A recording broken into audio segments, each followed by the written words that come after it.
नमस्कार, स्वागत है आप सभी का सुजस सारांश की इस क्लास में। इस क्लास में हम पढ़ते हैं राजस्थान का करंट अफेयर्स, जिसका आधार होता है राजस्थान सरकार की सुजस पत्रिका। शुरुआत करते हैं हेडलाइंस के साथ। सबसे पहली जानकारी, पंडित जवाहरलाल नेहरू को श्रद्धांजलि, मुख्यमंत्री द्वारा श्रद्धांजलि अर्पित की गई। केंद्र सरकार एसटी वर्ग के विद्यार्थियों की छात्रवृत्ति की बकाया राशि जारी करे, ऐसा कहा है मंत्री श्री टीकाराम जूली ने। केंद्रीय मंत्री श्री अर्जुन मुंडा को इन्होंने पत्र लिखा। यहाँ अगली जानकारी है कि आंधी तूफान से मृत्यु पर परिजनों को 5-5 लाख रुपए की सहायता दी जाएगी। जैसा पिछले कुछ दिन से आप देख रहे होंगे, राजस्थान में लगातार आंधी तूफान का दौर जारी है, तो उसमें यदि दुर्घटना के कारण किसी की मृत्यु होती है तो राज्य सरकार द्वारा 5-5 लाख रुपए देने की घोषणा की गई है। अगली जानकारी, प्रदेश भर में यूथ को जोड़ो अभियान चलाया जाएगा। क्या है ये अभियान? यूथ को किससे जोड़ना है? यूथ को जोड़ना है पुस्तकालयों से। तो भाषा एवं पुस्तकालय विभाग द्वारा यह अभियान संचालित किया जाएगा, जिसका उद्देश्य है कि पुस्तकालय से यानी कि लाइब्रेरी से ज्यादा यूथ को जोड़ा जा सके। अगले पेज पर बढ़ते हैं तो महंगाई राहत शिविर जो आयोजित किए जा रहे हैं, उन्हीं की कुछ लाभार्थियों के फोटोग्राफ्स आप हर दिन देख ही रहे हैं। यहाँ भी वही जानकारी है, महंगाई राहत कैंप। इसके बाद आगे है अंतर्राष्ट्रीय महामारी स्वास्थ्य एवं स्वच्छता दिवस। उड़ान योजना में अब तक 1.5 करोड़ महिलाओं को प्रति माह 12 सैनिटरी नैपकिन इसमें दी जा रही है। योजना कौन से विभाग द्वारा संचालित है? तो महिला एवं बाल विकास विभाग द्वारा संचालित है। इस योजना के बारे में पहले हम कई बार पढ़ चुके हैं, आज एक बार वापस इसको रिपीट करेंगे। कॉफी विद कलेक्टर कार्यक्रम जो कि बूंदी जिले में संचालित है, तो इसमें जो कुछ प्रतिभावान छात्राएं हैं जिनका 12वीं क्लास में रिजल्ट अच्छा आया है, उनको मौका मिलता है कलेक्टर के साथ कॉफी पीने का और साथ ही जो करियर को लेकर उनको डिस्कशन करने का। यहाँ है मारवाड़ युवा महोत्सव 29 और 30 मई को जोधपुर में आयोजित किया जाएगा। किसके द्वारा आयोजित होगा ये? तो राजस्थान युवा बोर्ड द्वारा इस महोत्सव का आयोजन किया जा रहा है। इसमें अगर कोई भाग लेना चाहता है तो उसकी आयु क्या होनी चाहिए? ऐसे युवा कलाकारों की आयु कितनी होनी चाहिए? 15 से लेकर 29 वर्ष। यहाँ है राजीव गांधी ग्रामीण एवं शहरी ओलंपिक 2023। 23 जून से इसका शुभारंभ होने वाला है। खेलों के कितने स्तर हैं या कब से खेल शुरू होंगे, कौन कौन से खेल इसमें शामिल हैं, ये सारी जानकारी भी आज हम देखने वाले हैं।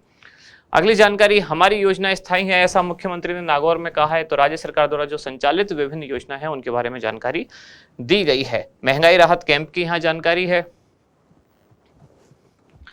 आगे महंगाई राहत शिविर से संबंधित फोटोग्राफ्स हैं अगले 2 पेज पर। और उसके बाद लास्ट में अनुप्रति कोचिंग योजना, युवाओं के सपनों को उड़ान मिली। युवाओं को विभिन्न प्रतियोगी परीक्षाओं की तैयारी के लिए सरकार द्वारा खर्चा उनका वहन किया जाता है। मुख्यमंत्री की स्वीकृति, सहकारिता, ई गवर्नेंस की मजबूती के लिए 5.46 करोड़ रुपए मंजूर किए गए। यहाँ है पर्यटकों के लिए टोंक के सुनहरी कोठी और हाथी माथा को विकसित किया जाएगा। पीडब्ल्यूडी 4 वर्षों में 61,000 किलोमीटर सड़कों का निर्माण हुआ। बूंदी जिले में लंपी स्किन डिजीज की रोकथाम के लिए गोवंशीय पशुओं का टीकाकरण शुरू किया गया। और यहाँ वापस उड़ान योजना, जिसमें प्रति माह 12 सैनिटरी नैपकिन दी जा रही हैं और अब तक 1.51 करोड़ से ज्यादा युवतियों को यानी किशोरियों और महिलाओं को इसमें लाभान्वित किया गया है। इसके बाद हमारा इंडेक्स, आज हम क्या क्या जानकारियां पढ़ेंगे। सबसे पहले हम देखेंगे यूथ को जोड़ो अभियान, फिर हम पढ़ेंगे मारवाड़ युवा महोत्सव 2023, इसके बाद राजीव गांधी शहरी एवं ग्रामीण ओलंपिक 2023, उसके बाद मुख्यमंत्री अनुप्रति कोचिंग योजना और सबसे आखिर में है आयम शक्ति उड़ान योजना।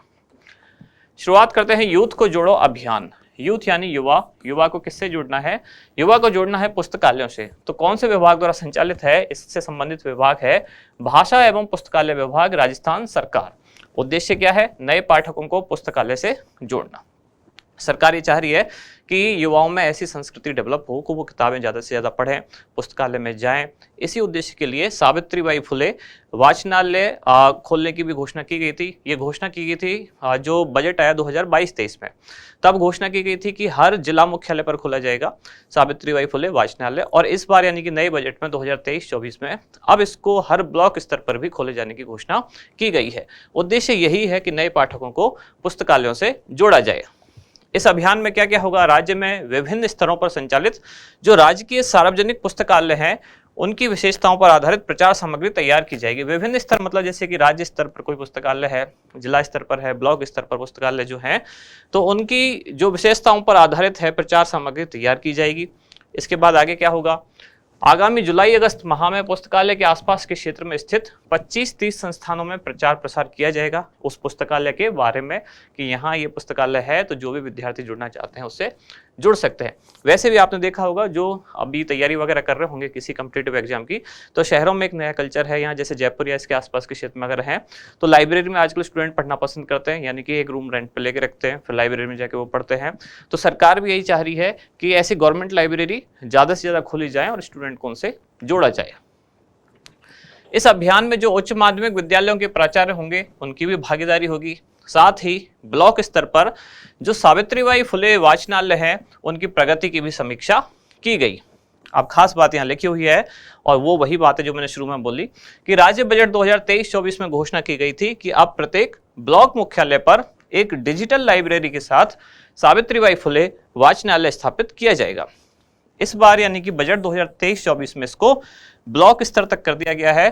पहले ये वाचनालय केवल जिला स्तर पर खोलने की घोषणा की थी और ये घोषणा कब की थी, जो बजट आया था 2022-23 में। तो 22-23 में घोषणा की कि जिला स्तर पर वाचनालय होंगे और 23-24 में घोषणा की है कि इसको और बढ़ाते हुए अब ब्लॉक मुख्यालय पर भी डिजिटल लाइब्रेरी के साथ सावित्रीबाई फुले वाचनालय स्थापित किए जाएंगे। अगली जानकारी है मारवाड़ युवा महोत्सव, जो कि 29 और 30 मई यानी कि 2 दिवसीय ये महोत्सव है और कहाँ आयोजित होने वाला है, संभाग मुख्यालय जोधपुर में। इसका आयोजक कौन होगा, राजस्थान युवा बोर्ड इसका आयोजक है। ये आपको खास बात याद रखनी है क्योंकि आपने देखा होगा ज्यादातर जो महोत्सव उत्सव आयोजित हो रहे हैं उनका आयोजक कौन था, पर्यटन विभाग। तो यहाँ थोड़ा सा स्पेशल है चीज, आपको अलग से ध्यान रखनी है। मारवाड़ युवा महोत्सव 2023 जिसका आयोजक कौन है, राजस्थान युवा बोर्ड। इसमें युवा लिखा हुआ है तो राजस्थान युवा बोर्ड इसका आयोजक है। उद्देश्य क्या है कि राजस्थान की दुर्लभ होती हुई जो लोक कलाएं हैं जो उनको सांस्कृतिक संरक्षण दिया जाए, उनका संवर्धन किया जाए और उनको प्रोत्साहन दिया जाए। दरअसल ये कार्यक्रम क्या है, इसमें 15 से लेकर 29 आयु वर्ग के जो युवा हैं, युवा कलाकार हैं, उनको आमंत्रित किया जाएगा। अब वो अलग अलग लोक कलाओं में पारंगत हो सकते हैं, कोई गायन में, कोई वादन में, कोई नृत्य में, उनको यहाँ आमंत्रित किया जाएगा और इसका आयोजन किया जाएगा किसके द्वारा, राजस्थान युवा बोर्ड के द्वारा। इस महोत्सव में 15 से 29 आयु वर्ग जो अभी मैंने बोली उसके युवा कलाकार भाग ले सकते हैं। और राजस्थान युवा बोर्ड द्वारा पूर्व में अभी कौन कौन सा, एक तो शेखावाटी महोत्सव और एक हल्दी घाटी युवा महोत्सव का भी आयोजन किया जा चुका है। अगली जानकारी है राजीव गांधी शहरी एवं ग्रामीण ओलंपिक 2023। 2022 में हुए थे केवल ग्रामीण ओलंपिक, फिर घोषणा की गई थी कि 2023 में ऐसे ही शहरी ओलंपिक भी आयोजित किए जाएंगे।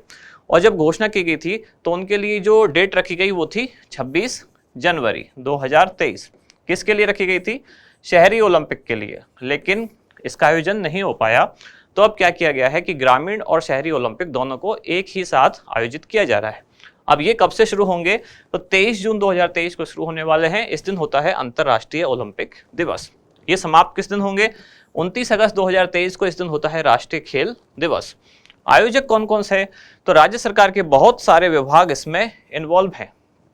खेल विभाग तो सीधी सी बातें होगा ही, शिक्षा विभाग, पंचायती राज एवं ग्रामीण विकास विभाग, स्वायत्त शासन विभाग, स्थानीय जिला प्रशासन और इसके साथ साथ इनके संचालन के लिए समितियों का भी गठन किया जाएगा। कहने का मतलब कई सारे विभाग इसमें शामिल है। इसके बाद आगे इसकी जानकारी, इसका कुल बजट रखा गया है 130 करोड़, जिसमें ग्रामीण और शहरी ओलंपिक दोनों शामिल हैं। पहले जो ग्रामीण ओलंपिकों का आयोजित किया गया था 2022 में, उसमें लगभग 40 करोड़ रुपए खर्च हुए थे। आयु सीमा क्या होगी खिलाड़ियों की, तो कोई भी आयु सीमा निर्धारित नहीं है, यानी कि सभी आयु वर्ग के खिलाड़ी इसमें भाग ले सकते हैं।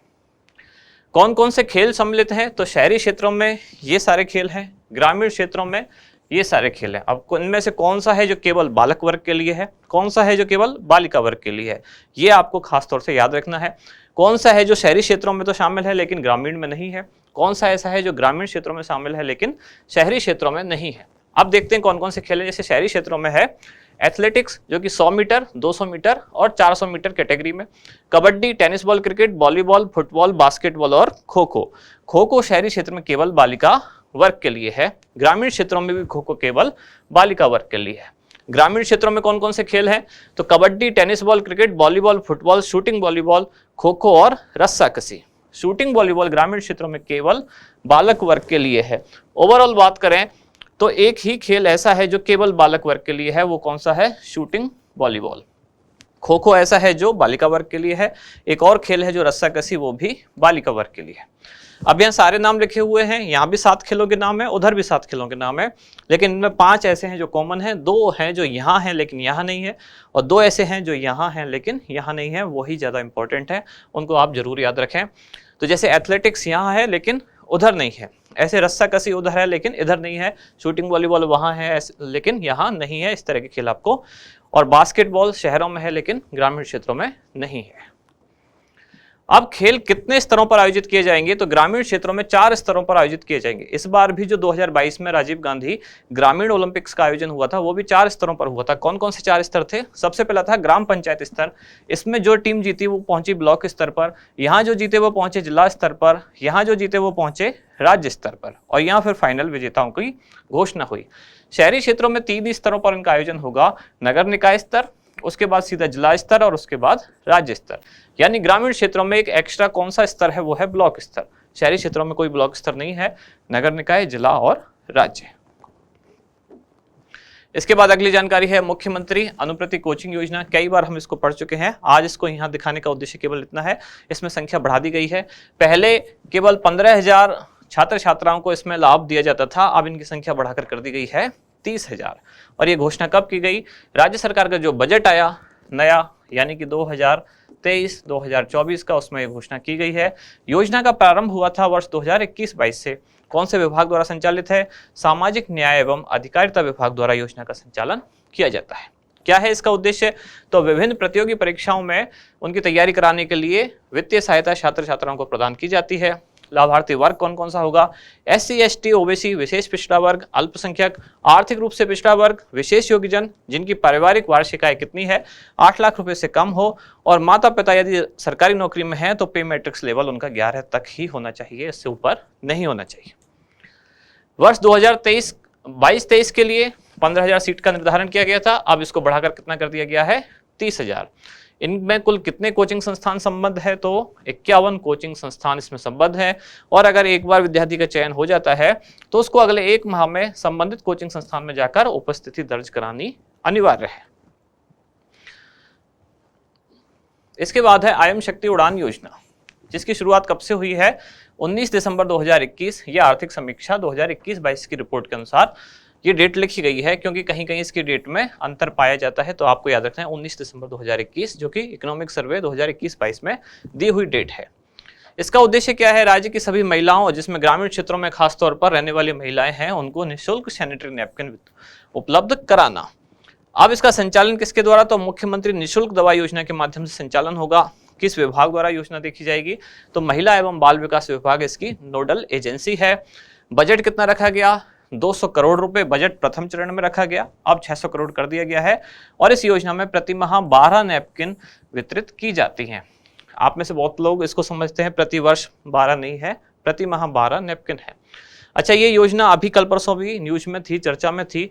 इसका कारण क्या था कि सैनिटरी नैपकिन का जो साइज है सरकार ने उसमें कटौती कर दी थी, तो 280 या 270 मिलीमीटर ऐसा कुछ साइज होना चाहिए था, उसको कम कर दिया गया। इसलिए कल परसों भी न्यूज में थी कि फिर वो उतनी चीज़ें हाइजेनिक नहीं हो पाती, तो कई बार इसको लोग लेना भी अवॉइड कर रहे हैं, कुछ कारण थे। अभी कल परसों भी न्यूज में था, तो एक बार इसको आपको पढ़ना जरूरी है क्योंकि चर्चा में है। फिर आज का अभ्यास प्रश्न क्या है? यूथ को जोड़ो अभियान का संबंध निम्नलिखित में से किस विभाग से है?